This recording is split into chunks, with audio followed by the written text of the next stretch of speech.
দুইজন দুইজনকে ভালোবাসেন, দুইজন দুইজনকে ছাড়া বাঁচবেন না, থাকতে পারেন না, অনেক কষ্ট হয়। দুই পরিবারই জানে, কিন্তু দুই পরিবার মেনে নিচ্ছে না। এখন সিদ্ধান্ত নিয়েছেন পালিয়ে বিয়ে করবেন, অথবা যাই হোক দুইজন আলাদা থাকতে পারবেন না। সিদ্ধান্ত একটাই, এখন আপনারা পালিয়ে বিয়ে করবেন। পালিয়ে বিয়ে করা যাবে কি না, বা পালিয়ে বিয়ে করলে আপনাদের কি হবে, এই প্রসঙ্গ নিয়ে আজকে কথা বলবো। ভিডিওটা যদি আপনার রিলেটেড হয়ে থাকে, এইরকম হয়ে থাকে, তাহলে ভিডিওটা দেখেন, আর যদি না হয় তাহলে স্কিপ করে চলে যেতে পারেন। আপনারা যদি দুইজন পূর্ণবয়স্ক হন, অর্থাৎ ছেলের বয়স যদি 21 বছর হয়, মেয়ের বয়স যদি 18 বছর হয়, তাহলে আপনারা চাইলে পালিয়ে বিয়ে করতে পারেন, আপনারা কোর্ট ম্যারেজ করতে পারেন। আপনাদের এই বিয়েটা গ্রহণযোগ্য এবং স্থায়ী হবে।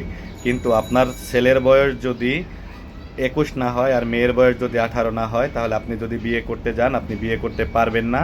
বিয়ে যদি কোনোভাবে করেও ফেলেন, তাহলে সেটা কিন্তু গ্রহণযোগ্য হবে না। এটা হচ্ছে দ্বিতীয় কথা। আর আপনারা পালিয়ে বিয়ে করার পরে আপনার দুই পরিবার, ছেলের পরিবার এবং মেয়ের পরিবার, চাইলেই আপনাদের এটাকে ডিভোর্স করাতে পারবে না, আলাদা করতে পারবে না আপনাদেরকে, এবং এটার কোনো ওয়েও নাই। আপনারা শুধুমাত্র দুইজনে এক থাকতে হবে। দুইজনের কথা যেন দুই রকম না হয়ে যায়। যদি পূর্ণবয়স্ক দুইজন হয়ে থাকেন, ছেলের 21 মেয়ের 18, আর যদি দুইজনের মত একই থাকে যে আমরা একসাথেই থাকবো, আমরা স্বামী স্ত্রী হয়েই থাকবো, তাহলে আপনাদের এই বিয়ে ভাঙার মতো কোনো সিস্টেম নাই। আপনাদের কেউ কিছু করতে পারবে না, হয়তো বড়জোর ভয়ভীতি বা শাসন করতে পারে, কিন্তু এর বেশি কিছু করতে পারবে না। আপনাদের আলাদা করার কোনো সুযোগ নেই।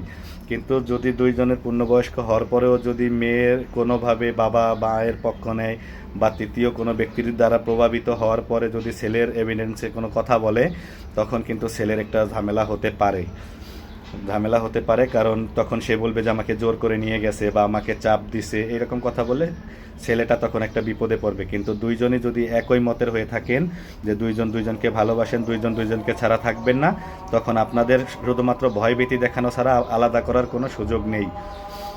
পালিয়ে বিয়ে করার সময় অবশ্যই খেয়াল রাখবেন ছেলের বয়স যেন 21 এবং 18 যেন মেয়ের হয়ে থাকে। যদি না হয় তাহলে কিন্তু একটা বিপদে পড়বেন, আইনি প্রক্রিয়ায় জটিলতায় জড়িয়ে যাবেন, তখন কিন্তু সমস্যা হবে। আবার এমন অনেক সময় হয় ছেলের পূর্ণ বয়স হয়েছে কিন্তু মেয়ের বয়স হয়নি, তখন কিন্তু এই বিয়েটা গ্রহণযোগ্য হবে না। তখন আপনি হচ্ছে ওই মেয়ের বাড়ি থেকে অপহরণ মামলা এবং ধর্ষণ মামলা, এই দুইটা মামলা আপনার বিরুদ্ধে দিবে, এবং এই দুইটার কারণে কিন্তু আপনার শাস্তির আওতায় আসতে হবে, আপনার জেল খাটতে হবে, জরিমানা দিতে হবে। অতএব যদি পালিয়ে বিয়ে করেন, তাহলে অবশ্যই পূর্ণবয়স্ক হওয়ার পরে এই সিদ্ধান্তটা নেবেন, এর আগে নেবেন না। এই জিনিসটা মাথায় রাখবেন। ভালো থাকবেন। এইরকম আরও ভিডিও পেতে, তথ্যমূলক বা আইনি পরামর্শ ভিডিওগুলো পেতে আমার আইডিটা ফলো দিয়ে রাখবেন। আর কোন রিলেটেড ভিডিও যদি আপনার জানার বা কোনো কিছু জানতে চান, তাহলে ইনবক্সে বা কমেন্টে জানাবেন, আমি সাধ্যমতো চেষ্টা করব ইনশাল্লাহ। আসসালামু আলাইকুম।